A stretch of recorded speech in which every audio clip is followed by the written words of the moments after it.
Rozenberg. If you don't know the guy sitting here, I would be shocked. This guy's name is James Lawrence. Now you may not know that name, but you will know the name of the Iron Cowboy. This is the guy who did the 50-50-50, which is 50 triathlons in 50 days in 50 states. Well, after he did that, that wasn't enough. He went on to do the Conquer 100, which was 100 triathlons in 100 days. Now, we're gonna learn from this guy and understand exactly what goes on in his head and what is it that causes someone like this guy to do what he does. Let me ask you, doing these things, which is basically unachievable to the common person, not only did you do it, but then you went and did it bigger. Yeah. I'm just curious, what did you learn about yourself as you went through this process and actually came out the other side as a winner? Yeah, oh man. We'll just say this, I am completely normal like anybody else. I've just applied certain things over a long period to get to where I'm at. And so, trust me, we've had every genetic test done. I'm completely average. It's interesting, when you're in the middle of doing something, it seems impossible. Right. Because hopefully everybody is showing up in their lives on their journey and pushing their boundaries and the limits based on their experience and knowledge. At least we hope. And when you achieve something, you then look back and go, oh, I've learned, I'm different, I have experience. And all of a sudden you can see a mountain that wasn't in view before. Okay. And more becomes possible. And so that's kind of how our entire journey has gone. As I started very simply at the very beginning, very humbly, trying to navigate a simple local race. I had to learn how to swim. I thought I was going to drown in the water.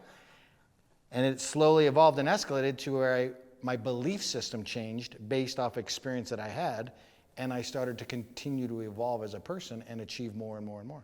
Now, what would you say as a result, looking back, what were some of the biggest things that you had to actually overcome from a personal level to get you to the person that you are today? I mean, I think you have to overcome a fear of success or imposter syndrome. Right. And realize that every journey does have that humble beginning. Yeah. Because you take a look around the landscape today and everybody's posting their best moments and I'm the expert at this, and you maybe don't realize that's a long time of events and experience that we're now seeing. And people see a headline, right? The Conquer 100. I didn't wake up one day and just go, oh, I'm going to do 100 consecutive full distance triathlons. That came from knowledge, experience, failures, showing up consistently to the point where I could conceptualize doing that. Building and callousing one on top of the other. For sure. You can't just wake up and be the expert. I just flew in an F-16 jet and it was an amazing experience. But I realized, like, I'm so grateful that guy wasn't his first day on the job. He didn't start as an expert. Hours and hours in simulators and books and team around him, and then you fly an F-16 jet, right? But he had to start somewhere. I mean, you're a pilot. You get that. I mean, 15,000 hours or however many it is for you guys to fly. Yeah. Not on day one. I'm sure you wouldn't be happy if I said, hey, today's my first day flying, and then we're gonna get on this plane and go to Hawaii today. Yeah, exactly. Yeah, I would disembark immediately. Now, James, I'm assuming that when you first came up with this idea of the 50-50-50, you had to believe it in your mind first, before you could maybe even tell anyone that you were gonna do this. Yeah. How did you get through this process of actually believing and visualizing you creating this and accomplishing it before you told people? Yeah, I think success comes from past successes, little ones, and then you gain and build momentum. Yeah. And it was interesting as we were leading up to the start of the 50, a lot of media, a lot of attention, a lot of criticism. Sure. And I was always shocked and taken back a little bit when the person on the other side of the camera would say, hey, what do you think your chances are of completing this? I didn't understand the question, because in my mind, 300%. Sure. I was either gonna go up, over, around, through, whatever it took to get the job done. And in life, you can't even let the smallest bit of doubt creep in, because then that starts the conversation. The bully inside of our head starts to come out. He takes that little bit of breathing room and then he amplifies it. And so really, you have to believe in yourself first, because nobody's going to believe in you until you do. And leaders lead from the front. And as you start to lead and gain confidence and momentum, you start to gather those people around that believe the same way you do, and now you've got an army. How does being an elite athlete like yourself and accomplishing all the feats that you've done, how would you say that translates into the business world for the standard entrepreneur? Yeah, I mean, what we learn in endurance racing translates into every aspect of your life. Yeah. We're celebrating 22 years of marriage. We've got 5 unbelievable kids. We have a thriving business. And it's all stems and learned from experiences, failures that we learned during endurance racing. Right. You have to become master problem solvers. Yeah. It was interesting, early in my journey, I was experiencing a few failures, and my 9-year-old daughter, she couldn't see the option to quit. It wasn't on the table. And she kept presenting options to me. And it was in that moment that I learned quitting's not an option. Right. It's about problem solving and moving and navigating our way through that.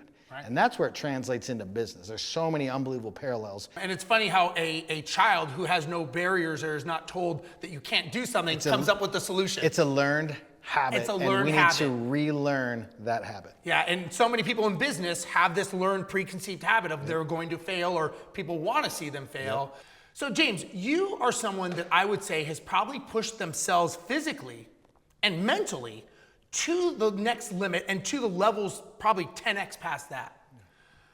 Once you accomplish these things and these goals, what drives you every day after that? Like, what gets you up in the morning and says, I'm just gonna get up and be better? Yeah, great question. We've been on a journey, for sure. Yeah. And after having lived and experienced and failed and all these things, the number one question I get is, what's next? Mm-hmm. And for me, I'm totally satisfied with the growth experience, and I want to continue to grow. But ultimately, I now want to help others. And our story, where we suffer intentionally, gives people hope on their journey where they're not suffering intentionally. Yeah. And it also does one other really cool thing, is it removes any excuses that may exist. And I believe that hope is life and excuses are death. And if I can give that gift to anybody that we talk to and present to and that has an open mind, that's really what's next for me and what keeps me driving.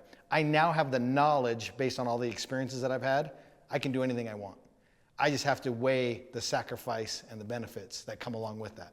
So now I've just really shifted my focus to helping others get out of their own way, believe in themselves, and go accomplish their own version of impossible. You've obviously done phenomenal things in the athletic world as well as the business world. Yeah. Do you see it more clearly than other people do because you've already been there and now you can show people the path of how to get there, both in business and in physical limits? I think experience is everything. Yeah. I think in order to have knowledge, you have to go through something and to gain that knowledge. It's really hard to read something and know how to do it. You have to actually have an experience and do it. So to be able to learn and to take in knowledge from others that have had that experience, to me is invaluable. If I could give myself one piece of advice when I started, would be to surround myself with coaches and mentors that could clear that path, that have made the same mistakes that I'm about to make so that I don't have to make them. I think it's an invaluable tool.